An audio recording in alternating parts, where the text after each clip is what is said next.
Muito bom dia a todo mundo que está aqui com a gente nessa mesa. Bom dia a todo mundo que está com a gente conectado. Eu fui convidado para fazer o estudo hoje e, no último momento, o Vitor também se enrolou um pouquinho com as tarefas para fazer a nossa área crescer sempre e pediu para eu tocar aqui também. Então, eu vou na missão dupla entre tocar aqui. Eu vou facilitar a mim mesmo, seria algo mais ou menos assim, né? Então, mas aí eu vou contar também com a contribuição de todo mundo, o pessoal que está online também. Vamos ver para onde a gente leva a conversa de hoje, o estudo de hoje. Mas antes, normalmente a gente deixa para o final, mas acho legal lembrar logo no começo, né, a atividade que vai ter dia 8 de julho, bastante bacana, sobre que vai tentar conectar a inteligência artificial e judaísmo.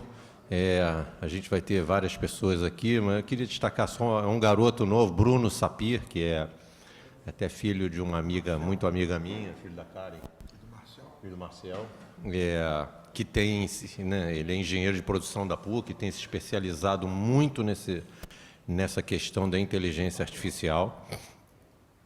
Teremos também o rabino Dani Saxenberg, o rabino Sérgio Margulis, nosso, e Ernesto Raikevich. Então, vai ser dia 8 de julho, às 19 horas, aqui na área. Eu ainda não recebi o aviso do Zoom, mas deverá... mas tem uma inscrição, é legal fazer uma inscrição. Tá bom, então eu tenho que fazer a inscrição, enfim. E a venda e as cadeiras, né, que já estão sendo oferecidas aí para o Yamim Noraim, todo mundo ficar aí conectado. Bom,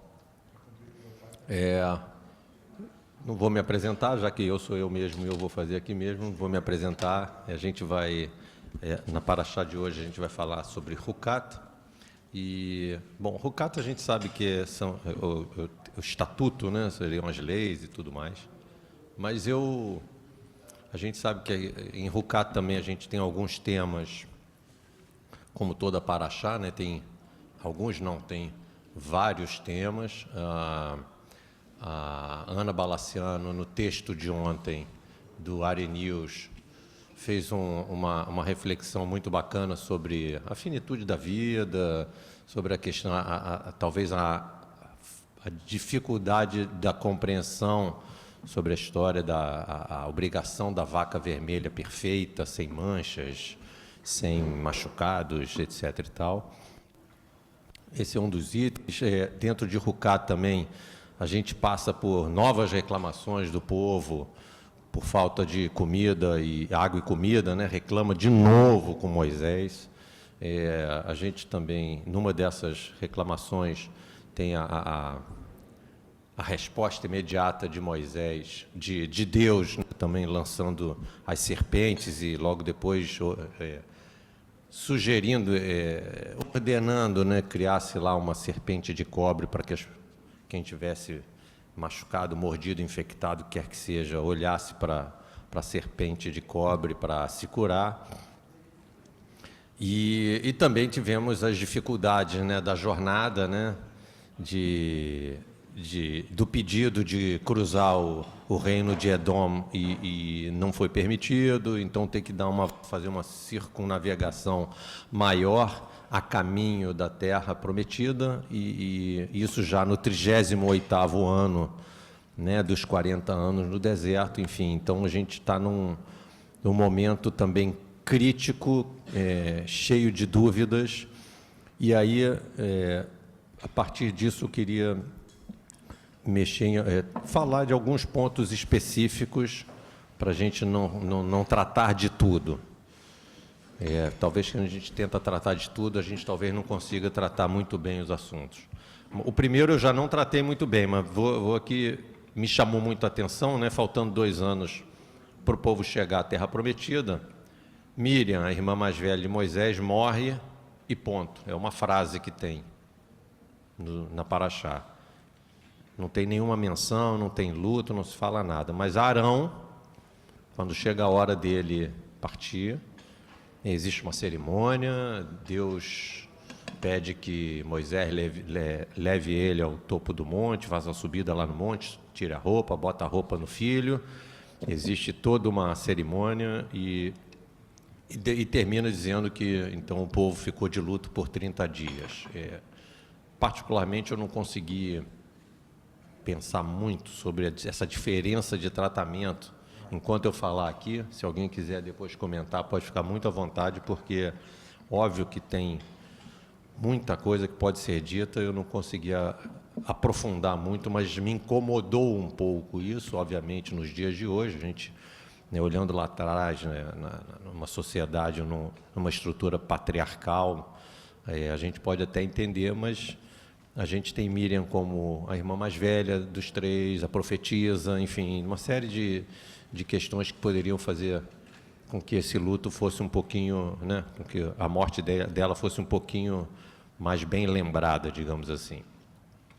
E aí, um outro ponto, a gente tem a nova insurreição, vamos chamar assim, do povo, né?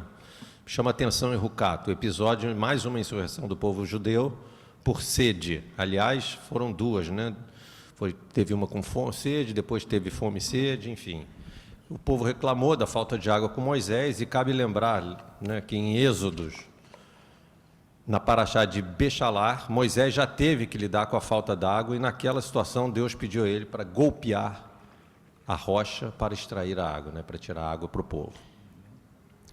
A curiosidade aqui é que na reclamação por falta d'água, Moisés sequer discutiu com o povo e foi direto para Deus e repassou a reclamação, né? Moisés já aparentemente começava a dar sinais aqui de irritação e falta de paciência nas atitudes dele, né? Deus resolveu o problema ordenando que Moisés falasse com a rocha para extrair água, e apesar disso, Moisés começou se referindo ao povo já com raiva e chamando de rebeldes, e ao invés de falar, ele golpeou diretamente na rocha 2 vezes.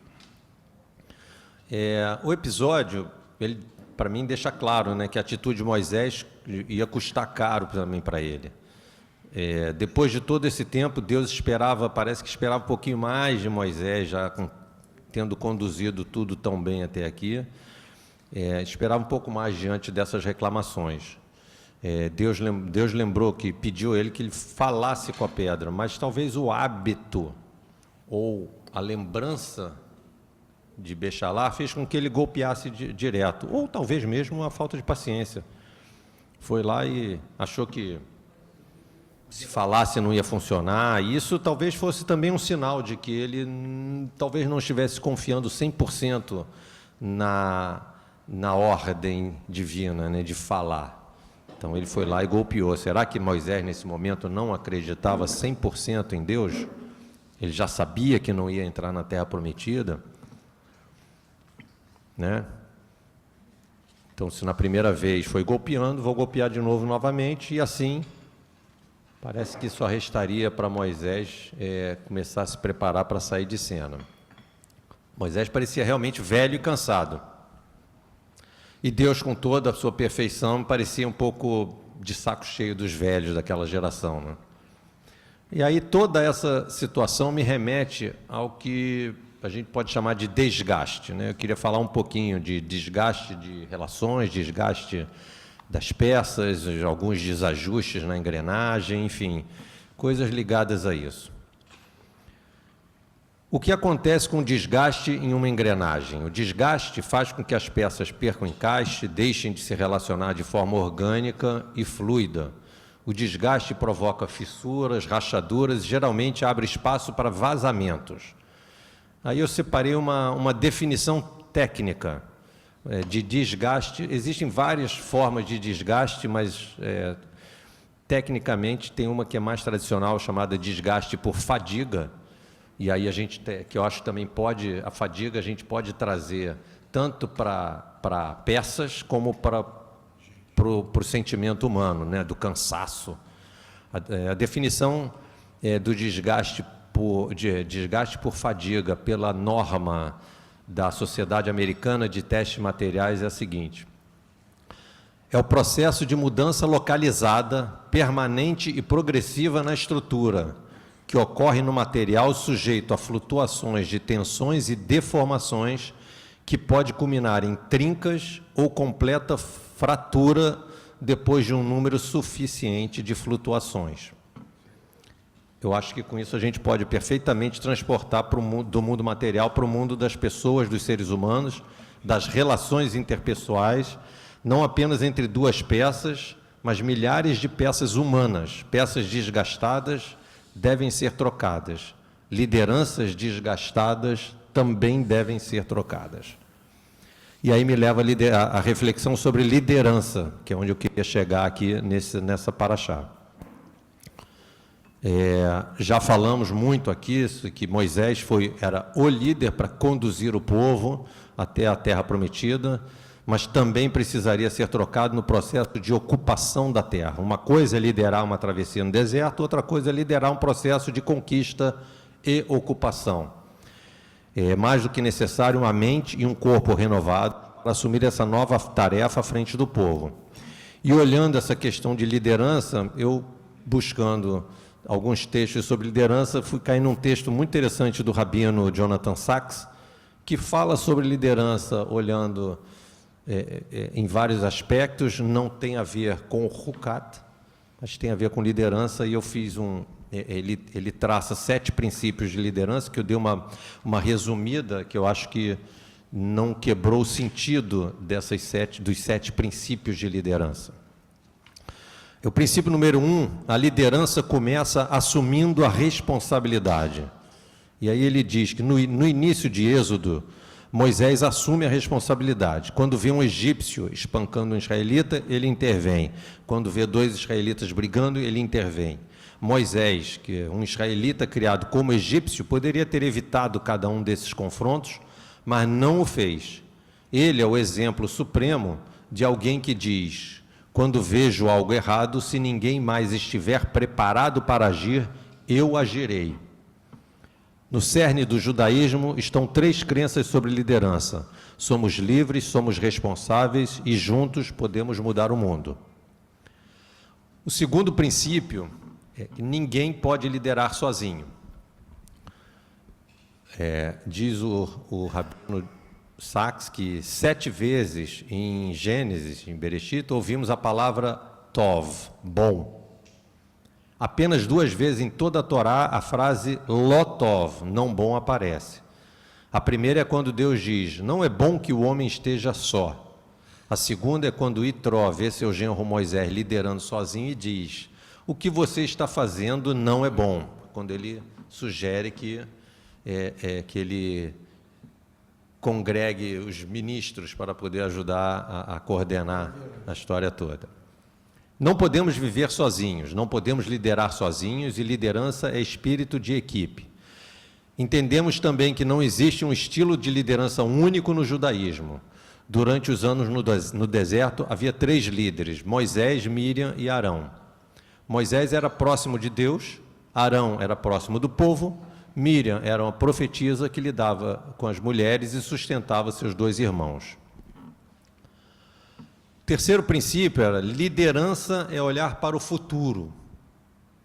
A liderança é movida por uma visão. Antes que Moisés possa liderar, ele precisa ter uma visão, como foi o que aconteceu no episódio da sarça ardente. Por exemplo, lá ele recebe a mensagem de sua tarefa, que é conduzir o povo da escravidão para a liberdade. Ele tem um destino, a terra que emana leite e mel. Ele recebe um duplo desafio. Primeiro é persuadir os egípcios a deixar os israelitas partirem e persuadir os israelitas a correrem o risco de partir. Antes de liderar, você deve ter uma visão do futuro e ser capaz de comunicá-las aos outros. Também não adianta nada você não compartilhar da tua visão para poder motivar as pessoas. O quarto princípio é: líderes aprendem. Líderes estudam mais do que os outros, leem mais do que os outros. Sem estudo constante, a liderança carece de direção e profundidade. O estudo faz a diferença entre o estadista e o político, entre o líder transformador e o gestor. O quinto princípio: a liderança significa acreditar nas pessoas que você lidera. A gente também fala muito aqui sobre, né, delegar, né, delegar tarefas, e tem a ver com isso. Há um princípio profundo em jogo aqui. O judaísmo prefere a liderança da influência do que a liderança do poder. Reis tinham poder, profetas tinham influência, mas pouco poder. O poder eleva o líder acima do povo. A influência eleva o povo acima do seu antigo eu. A influência respeita as pessoas. O poder controla as pessoas. O judaísmo, que tem a visão mais elevada da dignidade humana entre todas as grandes religiões, é, portanto, profundamente cético em relação ao poder e profundamente sério em relação à influência. Daí uma das maiores percepções do judaísmo sobre liderança. A forma mais elevada de liderança é o ensino. O poder gera seguidores, o ensino cria líderes. O sexto princípio, já estamos terminando. Liderança envolve senso de tempo e ritmo. Uma das maiores frustrações de Moisés é o tempo que as pessoas levam para mudar. No final, seria necessária uma nova geração e um novo líder para liderar o povo através do Rio Jordão para a Terra Prometida. Daí o grande ditado dos rabinos: não cabe a vocês completar a tarefa, mas também não são livres para desistir da tarefa. Liderança envolve um delicado equilíbrio entre impaciência e paciência. Se você for rápido demais, as pessoas resistirão e se rebelarão. Se for devagar demais, elas se tornarão complacentes. A transformação leva tempo, muitas vezes mais do que uma única geração. E o último princípio, segundo o Rabino Sacks, a liderança é estressante e emocionalmente exigente. Moisés, em Be'er-Terra, ele diz assim para Deus: será que eu concebi esse povo? Eu que dei a luz a esse povo? Por que você me diz para carregar esse povo em meus braços, como uma ama carrega uma criança para a terra que prometeste sob juramento aos seus antepassados? Não posso carregar todo esse povo sozinho. O fardo é pesado demais para mim. Se é assim que você vai me tratar, por favor, vá em frente e me mate, e não me deixe enfrentar minha própria ruína. Líderes transformadores veem a necessidade de as pessoas mudarem, mas as pessoas resistem à mudança e esperam que o trabalho seja feito por elas, pelo líder. Quando o líder devolve esse desafio, o povo se revolta contra ele e o culpa por seus problemas. Assim, Moisés é culpado pelas dificuldades do deserto. Não é de se admirar que os líderes mais transformadores sintam, às vezes, esgotamento e desespero. Por que eles, então, lideram? Não porque acreditam em si mesmo. Os maiores líderes judeus duvidaram de sua capacidade de liderar. Moisés disse: quem sou eu? Eles não acreditarão em mim. Eu não sou um homem de palavras. Foi a hora que Arão foi colocado para intermediar a conversa entre Moisés e o povo. Isaías disse: sou um homem de lábios impuros. Jeremias disse: não posso falar, pois sou uma criança. E Jonas, diante do desafio da liderança, fugiu. Então, líderes lideram porque há um trabalho a ser feito, há pessoas necessitadas, há injustiças a serem combatidas, há erros a serem corrigidos, há problemas a serem resolvidos e desafios pela frente. Líderes entendem isso como um chamado para acender uma vela em vez de amaldiçoar a escuridão. Eles lideram porque sabem que ficar de braços cruzados esperando que os outros façam o trabalho é a opção mais fácil. E assim podemos nos perguntar: e nos dias de hoje, onde encaixamos nossos líderes de hoje nestes 7 princípios de liderança? E aí eu deixo vocês à vontade para comentar. Muito bom.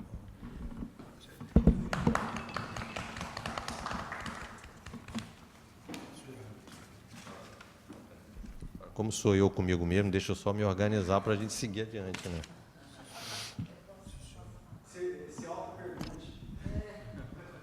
Bom, eu não vou perguntar nada para mim mesmo e agora, por enquanto, eu não vou comentar, Seja bem-vinda. Oi, bom dia a todo mundo. Eu sou a Agnes Engiel.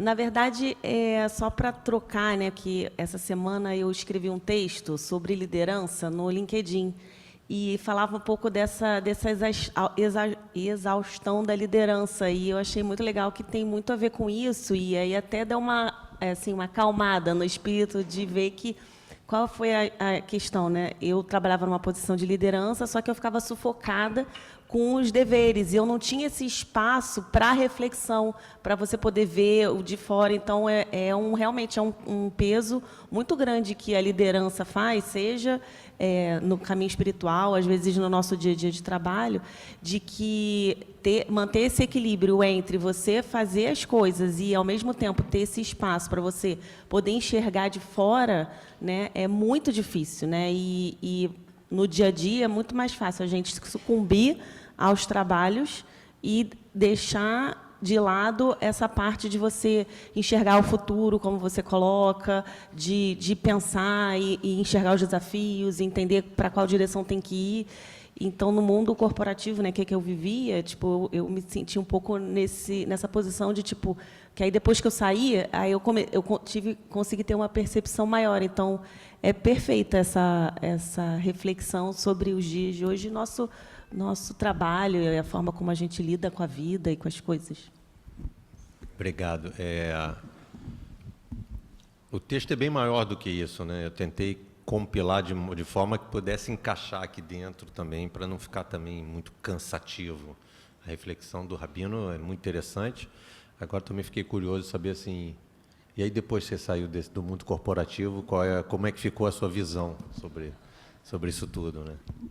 A minha reflexão lá é que a gente realmente precisa entender que a posição da liderança, ela tem que ser vista de forma diferente mesmo, né? Tipo assim, não adianta você botar todas as responsabilidades na liderança como se ela fosse solucionar tudo e não dar espaço para que ela consiga fazer as coisas. Então, na hora que você sobrecarrega, né, de objetivos e de missões, você, ao mesmo tempo, vai estar abrindo mão de que essa liderança faça o que ela tenha que fazer, que é realmente ter essa visão. Então, a reflexão que eu cheguei no final é que, assim, principalmente para as empresas, que elas têm que rever esse modelo de sobrecarregar e fazer escolhas, né? Tipo, qual caminho que eu vou seguir? É esse? Então, eu vou ter que abrir mão de algumas outras coisas para que se mantenha esse equilíbrio, porque senão você não consegue ser um líder ótimo, onde você tem que liderar, tem esse desafio de você conduzir as suas equipes em termos de motivação para trabalho,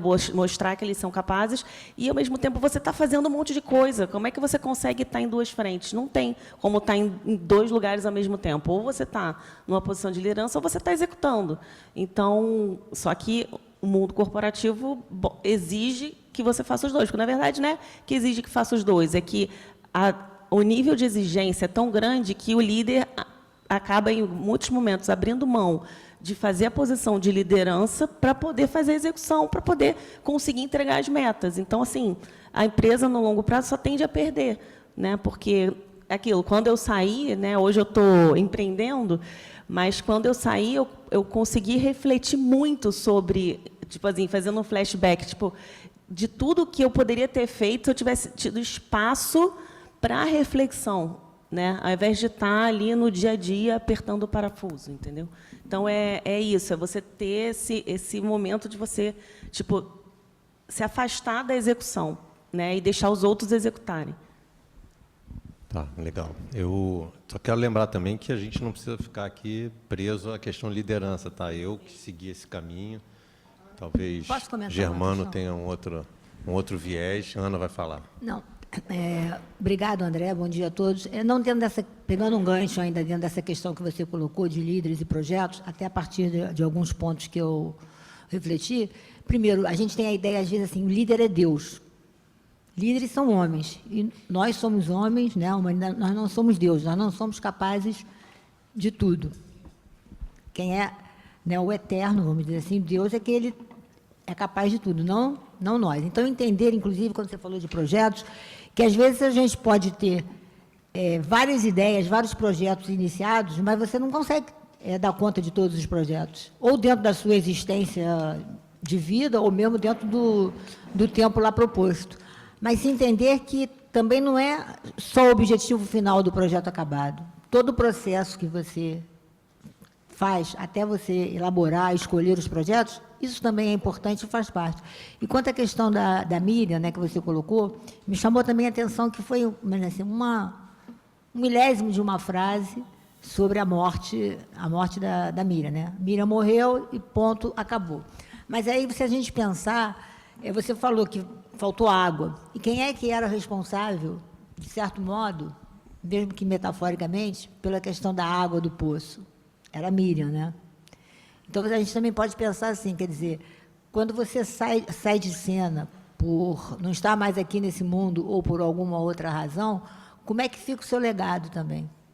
Como é que ficam os legados, né? Porque a responsabilidade de quem está na continuidade do projeto ou na continuidade da existência humana, levar os legados à frente. Como é que se leva esse legado à frente? E uma outra questão, só para terminar, é o Arão e o Moshe, quando eles estão para morrer, o outro, quer dizer, veste a roupa e se transforma num líder. Como é que é essa preparação para você se transformar num líder? O que é você passar de liderado para líder? Quais são as questões que são postas dentro dessa problemática toda, né? São alguns dos pontos que poderia se colocar, e depois sobre a finitude da vida, que é outro ponto. Claro, não pode encaixar, inclusive, né? Existe, você falou, a preparação. Quanto tempo leva isso? Que tipo de informação? De onde saem as informações para transformar um liderado num líder? Eu diria até, de uma maneira, uma viagem, assim, como é que o líder também se comporta quando ele deixa de ser líder? Será que ele sempre vai querer sempre ser um líder em qualquer posição? Falando até de mundo corporativo, às vezes o cara é um líder, deixa de ser líder, é mandado embora e não consegue trabalho porque sempre fala, o cara ele é muito bom, ele vai querer sempre uma outra posição porque não tem posição para essa, e por aí fica essa situação. Engessadas, porque não, era aquele pensamento, aquela questão, você não esteja presente, mas continua ainda a perpetuar. Vai, Marcelo. André, obrigado aí.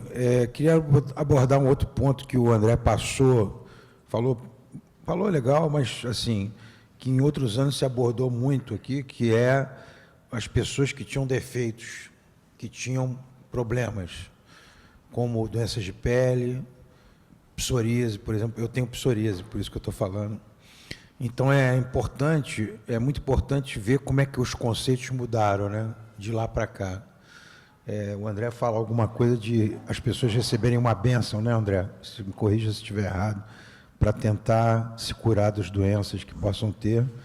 Então, eu acho isso aí muito interessante, mas em momento algum eu vejo se falar que as pessoas iam ser alijadas ou iam ser relegadas a segundo, terceiro, quarto, quinto plano, né?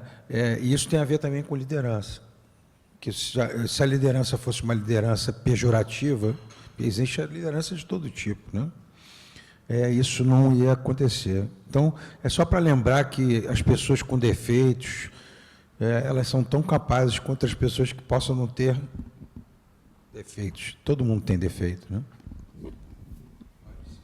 A gente tem que lembrar do Jacó, né? Que ficou manco, né? A gente tem que lembrar do próprio Moisés, que, quando foi escolhido, falou: eu não falo direito, o que você quer que eu fale aqui, junto com o faraó? Então, a gente tem na nossa própria história aí líderes de inclusão, DEI, então está na nossa história aqui de civilização, na verdade, se você for pensar bem. Eu acho, inclusive, que tem além de não só a inclusão, né, acho que todos os processos que a gente passa aqui na Torá sobre purificação também tem a ver com isso. Quer dizer, está num momento impuro, existe uma jornada específica. Aqui tem até uma delas, né, com a história da vaca vermelha perfeita, mas é um processo de purificação que faz com que a pessoa seja retirada de cena, ela é rearrumada e é recolocada em cena novamente, inserida de novo na sociedade. Então, não só com a questão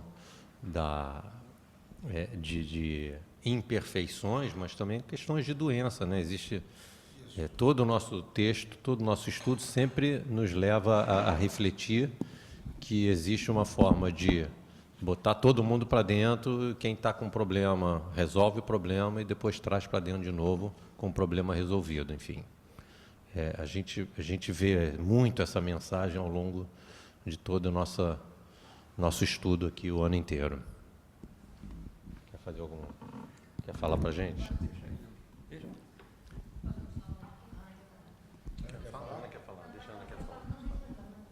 Não, pode falar.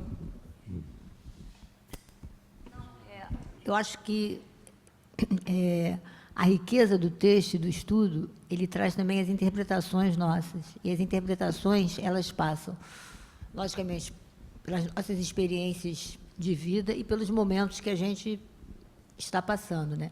Então, esse texto, quando eu fiz a leitura, por eu estar passando ainda por um momento de perda e tudo, a questão da discussão sobre a finitude da vida, a incompreensão de alguns fatos e tudo, eu acho que me foi como é que se diz? Uma passagem também que me marcou muito. Então, por exemplo, a ideia da vaca vermelha, e de todas as características lá que ela tinha, eu entendo assim como certas questões que são incompreensíveis. Nem tudo a gente pode e consegue compreender.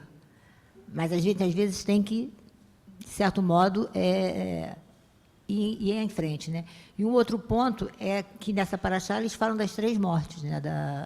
Do Moshe, do Arão e da própria Miriam, pertencentes lá a mesmo grupo familiar e um grupo maior. Então, como é que são os entendimentos ou não entendimentos, a incompreensão dessa finitude? O que leva a gente a pensar sobre a finitude da vida, né? O que é a finitude da vida? É a finitude de um corpo? Não é a finitude de um legado? Quais são os legados que ficam? E a todo momento que a gente passa por um momento desse, querendo ou não, a gente faz reflexões, tantas outras, né? Então, eu acho que esse texto, né, essa paraxá, ela nos transmite muito isso também. E você falou do Jonathan Sacks falando da questão de liderança. E o Jonathan Sacks, quando faz um comentário sobre essa paraxá, se você me permite aqui no final, ele faz uma reflexão que ele diz assim, o Rabino Jonathan Sacks nos lembra da importância de buscar o equilíbrio entre a eternidade de Deus, a finitude do homem, o perdão divino e o erro humano. Então, eu acho que isso aqui também simboliza muito esses diferentes aspectos da paraxá, né? Os projetos que a gente não alcança, escolhas que a gente faz, nem sempre escolhas certas, podem ser escolhas erradas, mas que a gente vai por atalhos, né? Que nós não somos Deus, nós somos humanos, passíveis de erro. Como é que fica o perdão divino em vários momentos, né? Que a gente viu que as pessoas estavam se sentindo ali já extenuadas, né, por tudo que estava acontecendo, e os próprios líderes também extenuados. Então, era um momento de estresse coletivo, tanto dos liderados quanto dos líderes, né?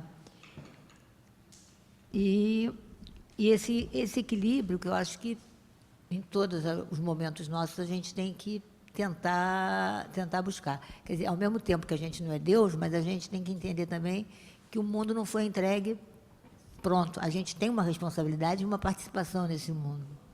É uma jornada longa. Uma jornada longa. Aliás, Então, não está pronto, aliás, está cada vez menos pronto, na minha opinião. Então, a cada tempo da existência, da nossa existência, né, a gente tem que, na medida do possível, poder contribuir. Então, eu acho que, e essa finalização aqui do Jonathan Sacks, com essa abordagem toda que você trouxe, do Jonathan Sacks também sobre liderança, eu acho que dá como é que se diz? Uma interconexão muito importante para toda essa paraxá em pontos diferentes, que são a gente falar de finitude e falar de liderança. Obrigada. Legal. Eu, na verdade, quando eu estava lendo, preparando, teve um outro ponto que eu comecei a refletir, mas eu acabei caindo em questão de liderança, mas posso deixar aqui vamos deixar um teaser talvez para o ano que vem, que é sobre a perfeição. Então, como se fala, né, que a gente precisa ter, logo começa, precisa ter encontre uma vaca vermelha, sem mancha, sem isso, não pode ter machucado, não pode ter nenhum problema, etc. e tal. A gente está falando de perfeição. Talvez tem que parar um pouquinho mais para se eu abordasse só perfeição, talvez não ia chegar à liderança, e a questão da liderança me tocou um pouco mais nesse momento. Primeiro, pelo momento que a gente acabou de passar, curioso, e aí trazendo para o nosso tema absolutamente atual, a questão da liderança em Israel, né? Então, a gente tem um primeiro-ministro, de certa forma, desgastado, e que, com o movimento feito, virando, né, 180 graus para o Irã, dentro do mapa, né, 180 graus no mapa, ele parece que ganhou forças extraordinárias. Talvez vocês tenham visto algumas imagens que circularam por aí. Eu vi uma que ele estava saindo na rua, estava saindo de uma loja, e a multidão cantando Bibi Meller Israel, Hai Hai Vekayam. Né? Isso aqui, aí foi um pouco isso também que me chamou a atenção para esse enfoque no estudo de hoje, que foi surpreendente, é uma habilidade, também a liderança exige habilidade. Acho que a gente pode concordar ou não concordar com o que acontece lá com o Netanyahu, mas a gente não vai discordar que ele é uma pessoa extremamente hábil e conhecedor do que está fazendo. Outra coisa da liderança, conhecer bem as regras. Ele conhece muito bem as 4 linhas que ele está jogando. Então, esse é um dos lados. E do outro lado da nossa vida real, onde a gente paga imposto, a gente também tem um outro exemplo de liderança, que eu vou evitar comentar, mas deixar aqui só para reflexão de todo mundo.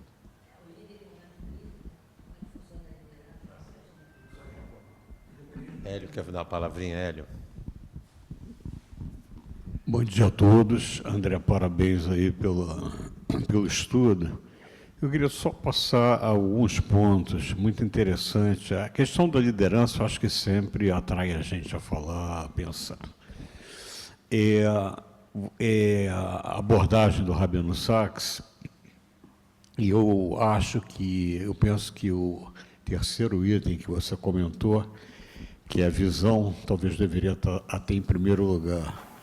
A principal função de um líder, né, muitas vezes, é criar uma visão de futuro. E o segundo aspecto que você comentou não o segundo aspecto, mas em todos, é a comunicação. Não basta você só ter a visão, você tem que ter a habilidade de comunicar. No início da tua fala, você falar da idade e tal, e eu sinto um certo etarismo aí, que é o que a gente convive muito hoje, pessoas com capacidade ainda, devido até à longevidade, e que acabam não tendo espaço para o futuro, né? Em função de ceder o lugar.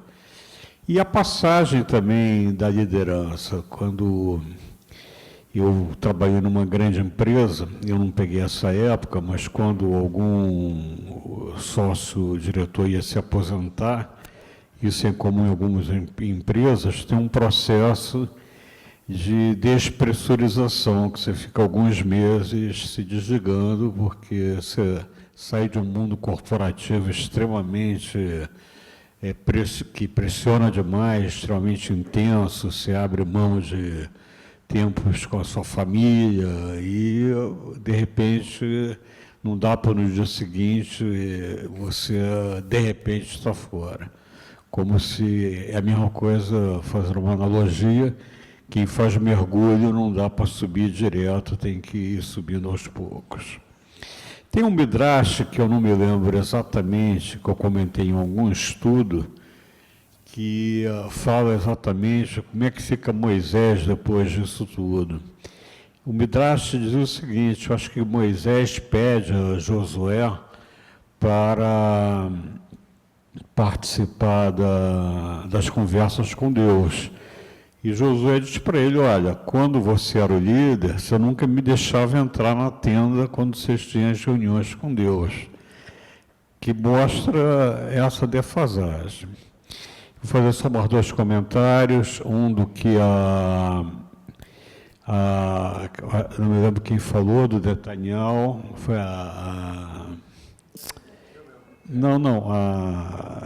desculpe.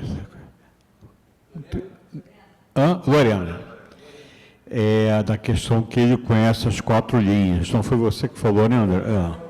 Teve uma palestra aqui na área, não sei quem estava presente, com a Daniela Kresh, que é jornalista lá em Israel, e um dos comentários que ela fez sobre a habilidade do Netanyahu é que ele conhecia profundamente as regras.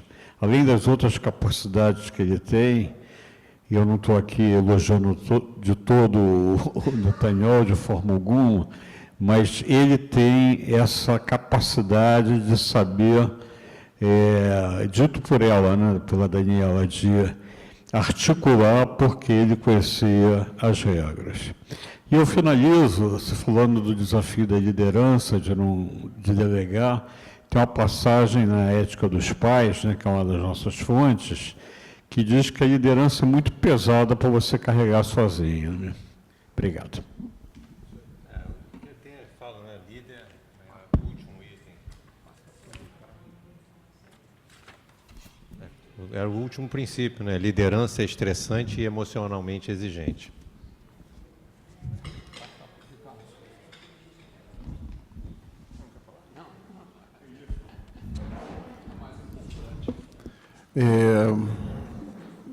De novo, obrigado, André. Muito bom te ouvir. Primeiro, falar sobre Miriam, né? A gente, como a Ana lembrou, a gente, em geral, associa Miriam a encontrar água no deserto. E encontrar água no deserto significa você ter a possibilidade da continuidade da vida. E o impacto da morte de Miriam talvez esteja exatamente no silêncio da Torá sobre isso. É um comentário que eu acho que é particularmente interessante, é que como ela sempre esteve associada às águas, né, ao ter Moshe colocado no rio, ao cantar quando se atravessa o Mar dos Juncos, e encontrando água ao longo do caminho, no momento em que ela deixou de estar presente, as águas secaram, e por isso não havia lágrimas. O segundo ponto que eu queria falar é sobre, a gente em geral vincula, uma grande maioria dos comentaristas vinculam esse momento em particular, né, quando Moshe, em vez de falar, bate na pedra, ao vaticínio divino de que ele não deveria seguir com o povo até a Terra Prometida. Eu acho que não é bem assim. Eu acho que Moshe estava condenado a não entrar em Canaã junto com o povo no momento em que foi feito o bezerro de ouro. Se a gente lembrar da história, o bezerro de ouro foi uma situação de desespero frente à ausência do líder. Ou seja, Moshe estava distante já há muito tempo, ninguém sabia se ele ia voltar ou não, e o resultado disso foi a construção do bezerro de ouro. Era necessário que, de alguma forma, o povo soubesse lidar com a ausência de Moshe. De outra forma, não se tornaria, de fato, um povo livre. Eles seriam sempre dependentes de um líder carismático, de alguém que lhe definisse o rumo. Então, já naquele episódio, era claro que Moshe não poderia seguir com o povo na construção de uma identidade nacional, porque essa identidade nacional, ela precisa prescindir desse líder carismático. É preciso que cada um tenha a sua responsabilidade. É preciso que cada um perceba as suas oportunidades. Porque, de outra forma, você sempre tem aquele que vai te definir a palavra final. Então, só para vincular esses dois episódios, que é uma coisa que poucas vezes acontece. Eu vou comentar primeiro. Porra, você está com o microfone... Exatamente. Não, eu vou comentar primeiro. Não, é muito interessante ter levantado esse assunto, essa visão, porque semana passada você estava lá no Eliezer com o Pedro Doria e a Leila Sterenberg, e o Pedro Doria... Oi? Eu não tinha chegado no Brasil ainda. Ah, tá. O Pedro Doria, que estava no grupo que o IB, o Instituto Brasil-Israel, levou para um grupo de jornalistas que eles levaram lá, 7, 8 jornalistas. O Pedro Doria já tem uma afinidade grande com os judeus, com o povo judeu. Ele foi casado com a Leila Sterenberg, e por aí vai, tem uma filha, e por aí vai, tudo bem. Mas essa viagem, ele disse que reforçou muitas coisas para ele, e uma das coisas que ele ficou impressionado, e ele falou que ali ele entendeu a essência democrática do povo judeu, que a democracia está dentro de cada pessoa, não está necessariamente em quem está liderando, ou do Congresso, do Knesset, ou do STF de Israel, ou do que quer que seja. O sentido de povo, de religião, de raça, tudo aquilo que a gente fica sempre discutindo, mas o sentido de democracia e de sociedade, da forma como é visto hoje, ele percebeu que em Israel todos são, a sociedade é dessa maneira. Talvez hoje você precisa ter um líder porque é um representante político, uma série de coisas, mas ele disse que ele, na visão dele, falou: olha, eu acho que Israel sobrevive a qualquer tipo de liderança pelo povo, pela forma como o povo hoje está constituído, pelo sentimento que reúne o povo judeu. Eu achei bem interessante e tem a ver com isso, né, de precisa prescindir de um líder para poder ter essa identidade nacional, vamos chamar assim hoje. Vai. Obrigado. Eu vou mudar um pouco o que eu ia falar até a partir da fala do André. O que eu ia falar? Que eu acho que a tua visão é um pouco utópica na realidade de que se carece de um líder. Ouvindo o André agora, eu penso que é muito ruim depender de um líder, ou como a gente tem na própria tradição, ter um rei. Reis não fizeram tão bem assim para o povo judeu, embora tenham feito. E, não, é basicamente isso, que eu acho que o líder tem um papel fundamental.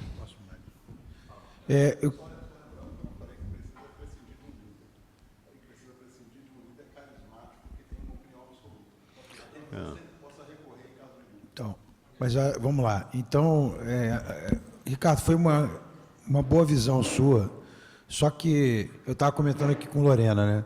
Um povo que vive há tanto tempo, continuamente, e que passou por milhares de situações, vários tipos de líder, enfim.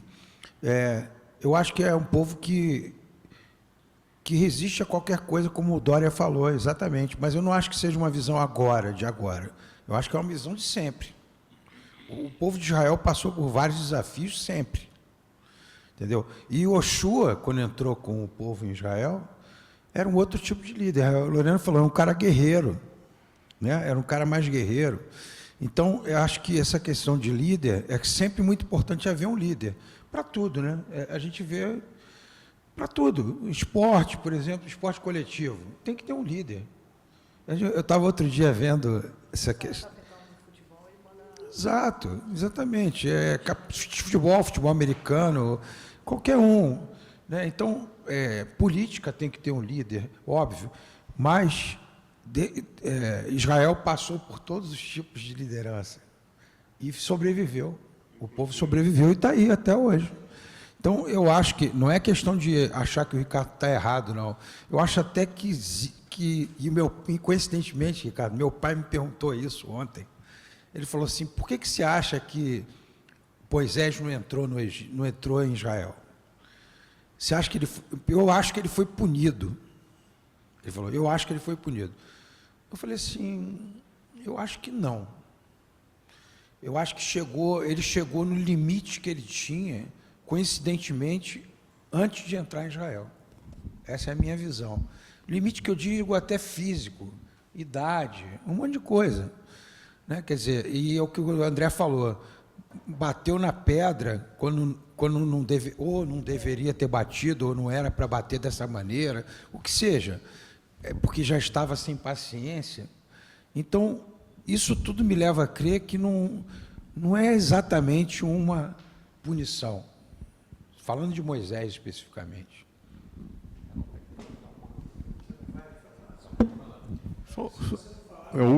É o último comentário. Eu, em momento nenhum, disse que o Ricardo estava errado. Tá? E a outra coisa, nós sobrevivemos a tudo, mas isso é uma visão um pouco romântica também, porque a gente teve a destruição do templo, e não me lembro agora se foi o primeiro ou o segundo, é dedicada a essa destruição à própria atitude do povo. Né? Não, sim, isso. Só fazer justiça e correção, que o Ricardo falou, estava sem microfone, né, que não é que precisa prescindir de um líder, prescindir de um líder carismático, né? Absoluto, só isso. Então, continua valendo, precisa ter um líder. Eu também não disse que, quando fiz o comentário, também não quis dizer que a gente vive porque não tem líder, não, a gente formou uma estrutura mais sólida abaixo do líder, por isso que foi a visão que o Pedro Doria passou. A estrutura da sociedade judaica hoje, ela é muito mais sólida, que ela, independente do líder que vai ter, ela vai ser sempre do jeito que é. Mas sempre com um líder para conduzir na discussão global, vamos chamar assim. Até porque absolutismo é monarquia, é monarca, né? Os monarcas eram absolutistas.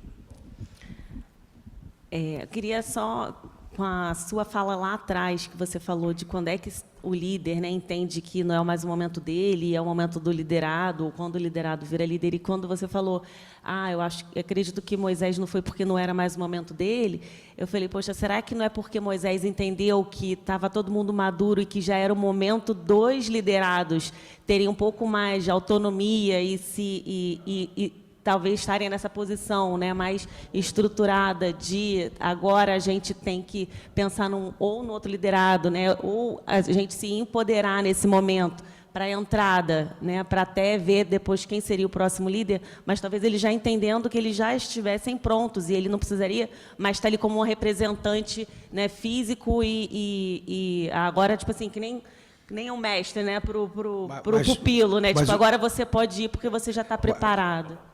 Sim, mas o comentário da Lorena foi pertinente quando ela falou, até bom você falar, Lorena, o negócio de que Yoshua era um guerreiro mesmo. Não, é que, na verdade, a gente está aqui...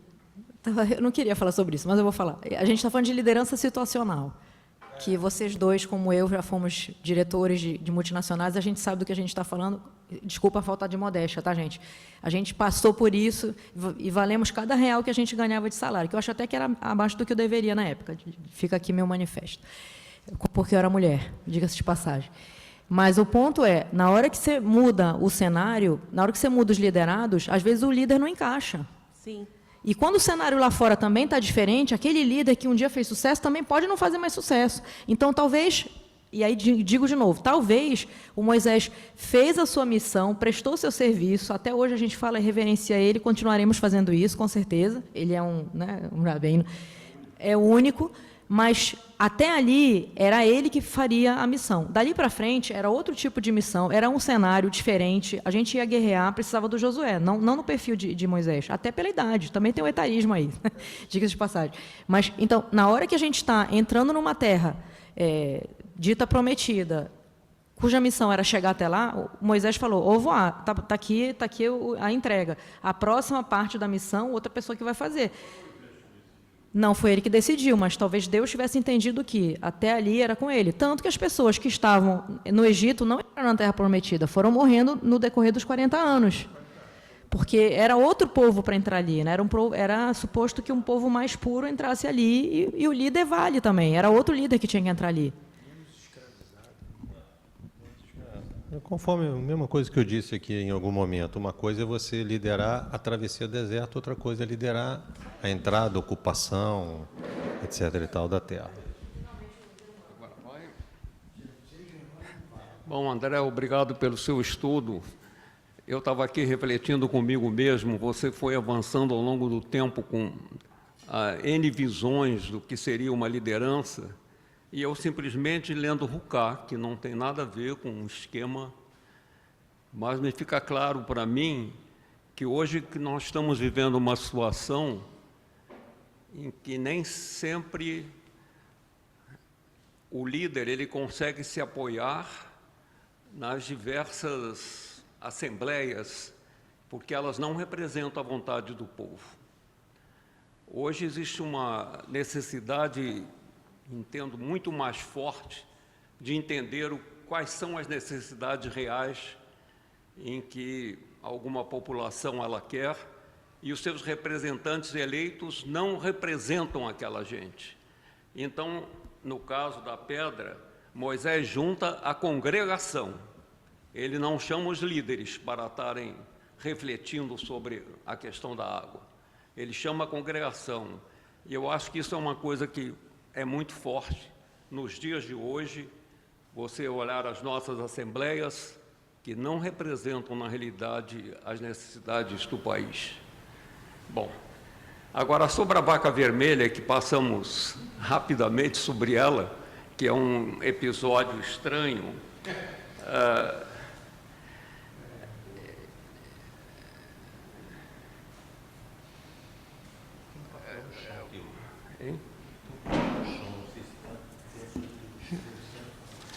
foi o último papelzinho, é que eu estava procurando ele.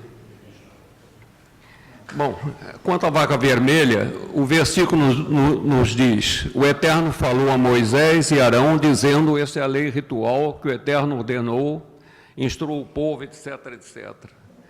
Um dos mais profundos mistérios da Bíblia é o rito da vaca vermelha, porque pertence ao grupo de decretos divinos que a lógica humana não pode penetrar.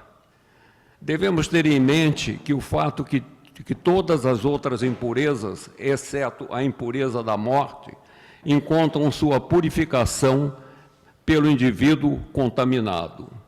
Somente nesse rito da novilha vermelha, o Cohen, representando o próprio Deus, efetua a purificação. É como se a Torá estivesse ensinando que podemos nos salvar de muitas das nossas fraquezas. Podemos superar muito das nossas tentações, mas somente Deus pode nos redimir da morte. E dessa perspectiva, o simbolismo atual, o ritual da novilha vermelha, começa a fazer sentido.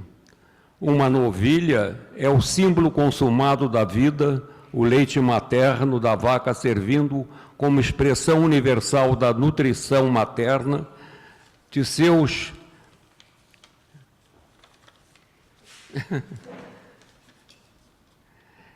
filhotes. O vermelho é igualmente a cor do sangue e o sangue é a força vital do organismo vivo. Hoje podemos usar a metáfora do sacrifício da novilha vermelha como sendo uma metáfora do povo judeu. Um povo que nutre o mundo com a lei da moralidade dos 10 mandamentos e o leite da bondade humana de você amará o estranho e você deve amar o seu próximo como a si mesmo. Eu acho bom isso, eu acho bacana aqui, porque a gente vai, sempre tem, geralmente é o Germano sempre dá um freio de arrumação, né? Bota um freio de arrumação na conversa toda. Não sei se alguém mais tem alguma coisa que queira falar, porque eu, com esse comentário final, acho que a gente sai de liderança, ouve sobre as partes, da parte que a gente realmente não tem como entender, que é essa reflexão sobre a vaca vermelha perfeita. Então, alguém quer falar mais alguma coisa? Mas é igual o leiloeiro, porque senão... Bom, eu já falei, eu também não vou fazer mais comentário final, né? Já conduzi, já falei, Eu já estou saindo daqui hoje muito melhor do que eu cheguei. Oi? Já repeti, né? Então, eu vou... Oi? Não, a gente tem comentário da Cláudia agradecendo, falando que teu comentário está muito bom, Lorena, liderança situacional, missão cumprida com sucesso. Obrigado, Cláudia. E, enfim, e assim eu vou encerrando aqui a nossa conversa de hoje, nosso estudo, agradecendo todo mundo, agradecendo também a sua participação. E seguiremos aqui com o Birkat Amazon. Lembrando de novo, dia 8, o evento aqui na área de inteligência artificial e judaísmo.